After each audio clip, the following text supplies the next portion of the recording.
देश में हिंदुओं पर अत्याचार की सारी हदें पार हो गई हैं। मंदिरों में तोड़फोड़ की जा रही है, हिंदुओं को मारा पीटा जा रहा है, मंदिरों के प्रमुखों को गिरफ्तार किया जा रहा है। यूनुस सरकार खुलकर हिंदुओं के खिलाफ है। अब सवाल यह है कि जब बांग्लादेश में हिंदुओं को हर वक्त डर है, तो बांग्लादेश के हिंदू क्या करें और कब तक हिंदुओं पर अत्याचार होता रहेगा? इन्हीं सवालों को लेकर आज हमने सर्वे किया है। हमने कई सारे सवाल पूछे हैं और उन सवालों के जवाब भी आए हैं। एक एक कर हम सवाल और जवाब बताते हैं आपको। हमने दर्शकों से पहला सवाल पूछा कि क्या हिंदुओं को अब बांग्लादेश छोड़ देना चाहिए। इसके जवाब में 28% लोगों ने कहा हां, 72% लोगों ने कहा नहीं, बांग्लादेश छोड़ने की नौबत नहीं आई है, हिंदुओं को नहीं छोड़ना चाहिए। जबकि जो बाकी लोग हैं उन्होंने जो राय कह नहीं सकते, कोई दर्शक किसी भी ने भी ये नहीं कहा कि हम कह नहीं सकते।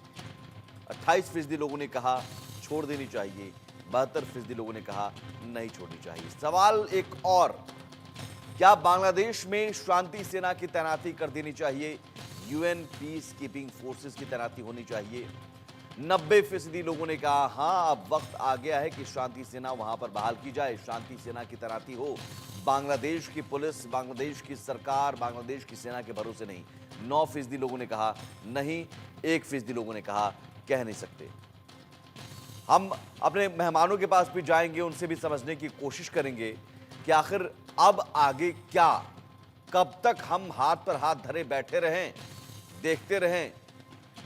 कुछ और भी सवाल हमने पूछे, उन सवालों के जवाब भी आपको बताएंगे। लेकिन आप हमारे साथ जो मेहमान जुड़े हुए हैं, हिमांशु भट्ट हैं वरिष्ठ पत्रकार, और मनन द्विवेदी हैं विदेश मामलों के जानकार, स्वामी अमृतानंद हैं हिंदू धर्मगुरु।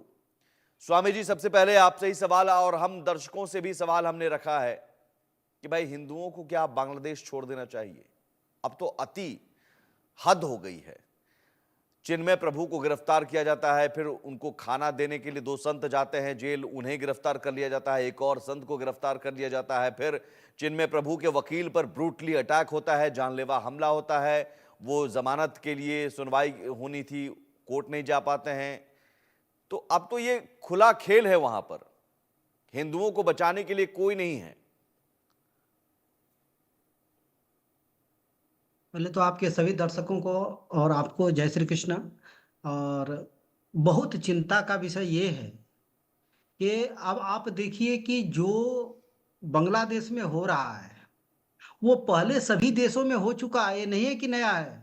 साधु संतों ने बांग्लादेश की भूखमरी को भी मिटाने का काम किया। ऐसे भूखे भूखे, मतलब मैं खुले भाषा में, भूखे नंगों को भी उन्होंने वस्त्र दिया, कपड़ा दिया। उन साधुओं को गिरफ्तार किया जा रहा है।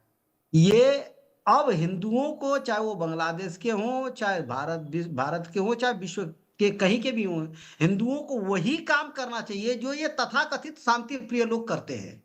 वही काम, एज इट इज वही काम कर देना चाहिए। जैसे उनकी धार्मिक भावनाएं आयत हो जाती हैं, जैसे वो पत्थर बरसाने लग जाते हैं, जैसे वो मारकाट करने लग जाते हैं, जैसे सरतन से जुदा करने लग जाते हैं, जो भी काम वो करते हैं, सेम वही काम अगर हिंदू नहीं करेंगे तो भारत में भी, बांग्लादेश की तो बात छोड़िए, भारत में भी अब ये दिन ज्यादा दूर नहीं बचा। इन लोगों ने नाश मचा के रख दिया मानवता का, इन्होंने तार तार करके रख दिया। कुछ आ जाते हैं ये टीवी चैनल पर, आपके पास आएंगे, बड़ा शांति। मैं कह रहा हूं जैसे ये करते हैं ना, वैसे ही हिंदुओं को अब कर लेना चाहिए, सेम वही सारा प्रोसेस। थोड़े दिन के लिए मुझको भी कभी कभी लगता है कि हम गीता आदि के सिद्धांतों को थोड़ी देर के लिए अलग रख दें, और थोड़ी देर के लिए हम सनातन धर्म को ध्यान में रखते हुए मोहम्मद के ही सिद्धांतों को मान लें तो ज्यादा अच्छा है। नहीं, तभी ये सनातन धर्म बचेगा, और कोई उपाय नहीं दिख रहा नहीं है नहीं हमें। नहीं, इसका मतलब ये तो बहुत निराशा है हिमांशु जी।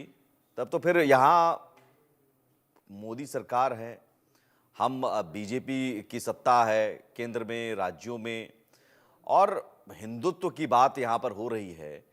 तो फिर ये इतनी निराशा कि अब क्या करें? अब साहब, अब हम खुद शस्त्र उठा लें, हथियार उठा लें?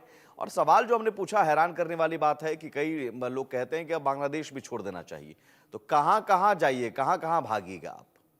पाकिस्तान से आपको भगा दिया गया, बांग्लादेश में 36% से 6% आ गए और वहां से अब भागने की नौबत, वो चाहते ही हैं कट्टरपंथी की भाग जाएं।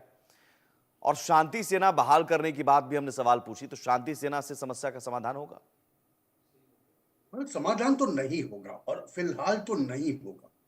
देखिए, रियल पॉलिटिक्स, वास्तविक राजनीति को जब हम देखें, वैश्विक वास्तविक राजनीति और वैश्विक परिप्रेक्ष्य में जब देखें, तब ये खाली हिंदुओं की प्रताड़ना नहीं हो रही है, ये भारत को उकसाने का एक प्रयत्न हो रहा है, जिसे हम वैश्विक डीप स्टेट कहते हैं। ये समझना बहुत जरूरी है।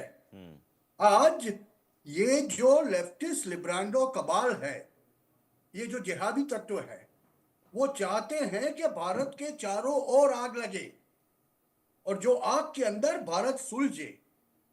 आपको ताज्जुब होगा, किसी ने बहुत ध्यान नहीं दिया होगा, एक बहुत बड़े कहे जाने वाले सर्वेक्षणकार हमारे देश के, वो कहते हैं, महाराष्ट्र में जब हारे ना, तब वो कहते हैं कि अब तो लोकशाही का मॉडल फेल हो गया, हमें तो बांग्लादेश का मॉडल चाहिए। मतलब कि ये भारत को किसी न किसी तरह उकसाने का प्रयत्न कर रहे हैं। और जैसे हमने 4 सालों के अंदर पाकिस्तान को ठीक किया, रोटी रोटी के लिए मोहताज कर दिया, यही स्थिति बांग्लादेश की करनी चाहिए। उसकी वजह यह है कि जब तक उनके पेट में निवाला जाता रहेगा, जब तक हम मानवीय परिक्षेप में आके दवाइयां बेचते जाएंगे, तब तक ये जिहादी तत्व वहां बैठे हुए हिंदू भाइयों का कत्लेआम और प्रताड़ना करते रहे। अभी इनको सीधा करने का तरीका सिर्फ एक है, और वो सीधी बात है कि देखो, चारों तरफ से भारत से गिरा हुआ ये राष्ट्र है, जिनको ये तो समझ में नहीं आता कि 1971 में भारत की वजह से उनको स्वतंत्रता मिली, मगर वो जाके इंडिया आउट का कैंपेन चलाते हैं। उनको लगता है कि हर एक कुछ जो भी वो उनको चाहिए वो चाइना से आ जाएगा, यूएस से आ जाएगा, देखते हैं हम कितना आता है। 6 ही महीने में दाल चावल और अंडे का भाव उनको पता चल गया। अभी ऐसी स्थिति के अंदर देखिए, प्रताड़ना तो होती है, मना तो मैं नहीं कर सकता, मगर यह भी इतनी वास्तविकता है, पत्रकार होने के नाते मैं बहुत जिम्मेदारी पूर्वक बोल रहा हूं ये, कि आप अगर बांग्लादेश में रहे हुए जो हिंदू है 1 करोड़ से ज्यादा, उनसे पूछेंगे तो उसमें से अधिकांश लोग कहेंगे हम क्यों वापस आए, हम क्यों भारत चले जाए, हमने अपने खून पसीने एक करके यहाँ पर रोटी कमाई है, यहाँ पर घर बनाया है, यहाँ पर जमीन ली है, उसे हम जैसे ही छोड़ के क्यों आ जाए। और बात बहुत सही है, क्यों आ जाए भाई, किसी से डर के? नहीं तो फिर मुकाबला उनको तो नहीं, करना पड़ेगा। सवाल यही है कि इसके फिर वो नहीं आए, वहां अपनी आवाज भी तो बुलंद कर रहे हैं, बिल्कुल आवाज बुलंद, कई जगहों पर हिंदू इकट्ठा भी हो रहे हैं, लेकिन उन्हें गिरफ्तार कर लिया जा रहा है, या फिर इकट्ठा हो रहे हैं उन्हें पीटा जा रहा है। मैं केवल एक लाइन बोलना और चाहूंगा, तो फिर विकल्प जी जी जी एक लाइन केवल बोलना जी चाहूंगा। एक मैं किसी को देख तो नहीं पा रहा हूँ, शायद मेरे ख्याल से हिमांशु जी थे, कौन थे? हाँ, हिमांशु जी। मैं, हाँ, हिमांशु जी को मैं प्रणाम करते हुए खाली इतनी सी बात कह रहा हूँ, इतनी सी बात कह रहा हूँ कि ये देश को उकसाने की नहीं है प्रक्रिया, इसको थोड़ा सा सुधार करने की चीज है। विश्व में मानवीय सभ्यता को समाप्त करने की प्रक्रिया है, जिसको रोके रखे अगर विश्व में कोई, तो वो सनातन हिंदू धर्म ही है, जो विश्व में मानवीय सभ्यता को अब उसको मिटा देने की प्रक्रिया है। बांग्लादेश का मैटर नहीं है, उससे भी भयानक भारत में होने वाला है, लिख के रख लीजिए आप। बस इतना कह रहा था, बाकी आगे बताऊंगा आपको। नहीं, ये चीज मैं मानता हूं, मगर आज की वैश्विक परिस्थितियां जो है, उस पर से हमें यह पता चलता है कि जब तक 20 जनवरी नहीं हो जाएगा, ट्रंप आके नहीं बैठेंगे, तब तक का ये एडमिनिस्ट्रेशन, ये जो बिचौलिया एडमिनिस्ट्रेशन है, वो ऐसी चीजें दुनिया भर में करवाता ठीक है। तो क्या मनन, ठीक है, तब तो इसका बेहतर सवाल जवाब मनन द्विवेदी जी, तो क्या यही बात है? तो क्या 20 जनवरी तक हम देखते रहे अब हिंदुओं को मरते हुए, उन पर हमला होते हुए? 20 जनवरी तक हम ट्रंप का इंतजार करें, डोनाल्ड ट्रंप आएंगे तो सब कुछ ठीक हो जाएगा, ऐसा है क्या?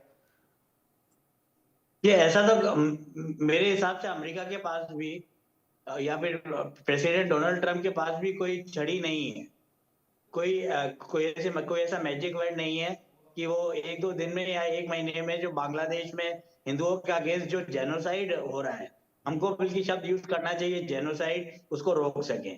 पर मुझे ऐसा लगता है कि ये कोई नई बात नहीं, ये बिल्कुल भी नई बात नहीं है कि बांग्लादेश में हिंदुओं को प्रताड़ित किया जा रहा है। अगर हम 1965 के इंडिया पाकिस्तान वॉर को देखें, इतिहास के पन्ने उल्टें, इतिहास को समझना यहाँ पे बहुत जरूरी है।